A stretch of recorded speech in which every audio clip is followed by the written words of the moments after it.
qualité supérieure comme la piété, il y a la puissance. J'enseigne ce soir sur Jéhovah Jireh. Il existe un Dieu qui pourvoit. Il y a un Dieu qui pourvoit. Il y a un Père, Abba, Pata. Il se soucie de vous. Je peux vous dire que si vous êtes dans une situation qui ne reflète pas son aide, sachez que vous n'êtes pas dans la volonté de Dieu. Avons-nous appris quelque chose? Si vous nous suivez en ligne, appelez vos amis et votre famille. Ma chère sœur, réveillez votre mari et dites-lui que ce message est la réponse à notre jeûne et à nos prières.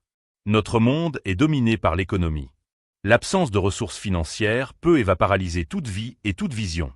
Elle finira par entraver l'avancement du programme de Dieu sur terre. Permettez-moi de le répéter.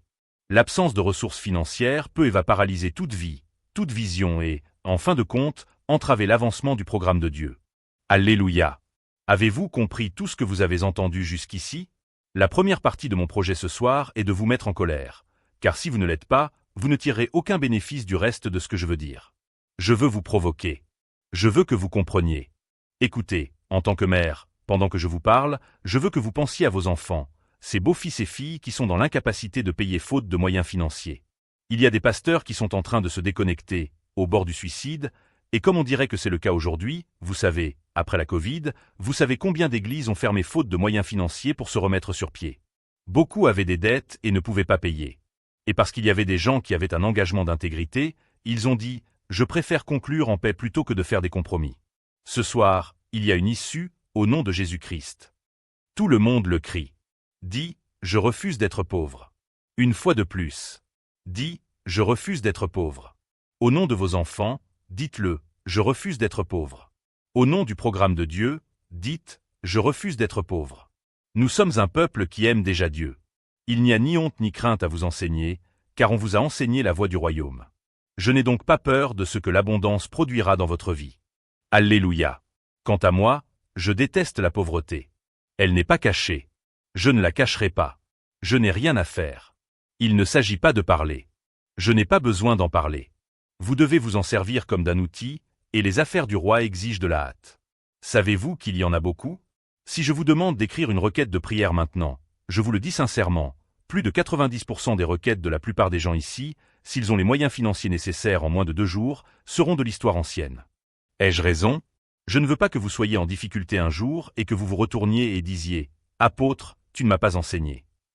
Mon cœur était ouvert, mais soit par peur d'être controversé, soit à cause de ce que tu ne m'as pas appris, et ce serait mal de ma part d'en profiter sans t'enseigner. Sommes-nous ensemble? Si c'est bon pour le plan de Dieu, si c'est bon pour ma destinée, alors c'est bon pour toi. Tu dois prospérer. Vous ferez l'expérience de Jéhovah Jireh. Ce que je vous enseigne ce soir va au-delà d'un séminaire d'affaires. Je veux vous présenter une dimension de Dieu qui, lorsque vous la connaîtrez et la comprendrez, vous permettra de progresser dans ses dons, de telle sorte que votre vie deviendra un mystère, d'abord pour vous, puis pour le monde. Apprenons-nous?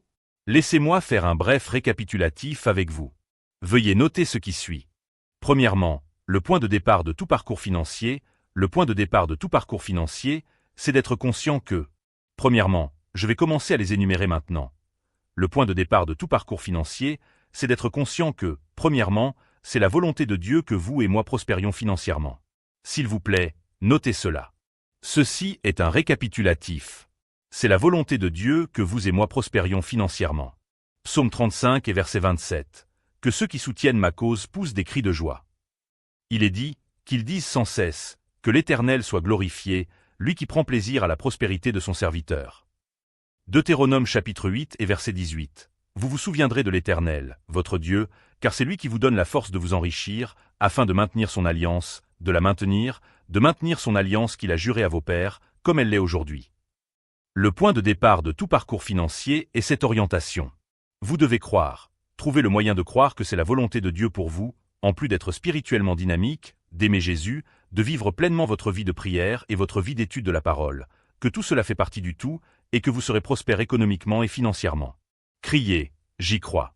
Le diable ne t'a pas entendu. La pauvreté ne t'a pas entendu. Je crois.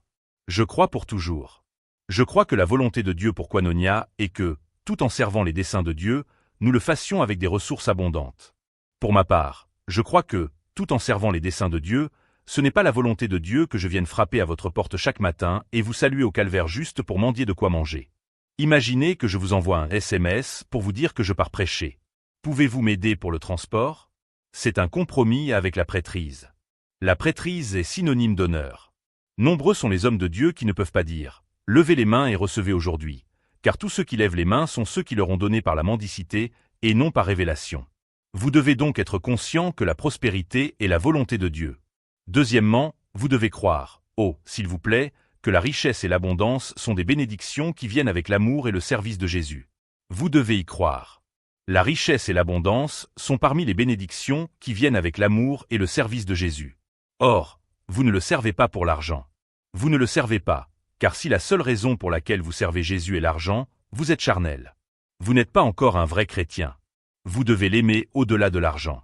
Il a dit ce qui nous séparera de l'amour de Dieu et il a commencé à énumérer un certain nombre de choses. Les difficultés, la douleur, la persécution. Alors, nous l'aimons au-delà de l'argent. Argent ou pas, cela n'entame en rien notre amour pour lui.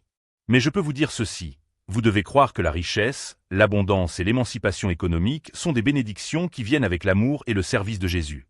Job 36 et le verset 11. S'ils lui obéissent et le servent, s'ils lui obéissent et le servent, les médias travaillent ensemble, s'il vous plaît. Job 36 verset 11. S'ils lui obéissent et le servent, ils passeront leurs jours dans la prospérité et leurs années dans le bonheur. Dites Amen. N'aie pas peur de le dire. Tu es protégé. Crie Amen. S'ils obéissent et le servent, la Bible dit qu'ils passeront leurs jours. Il y a un lot pour vos jours et un lot pour vos années. S'ils obéissent et le servent, ils passeront leurs jours dans la prospérité.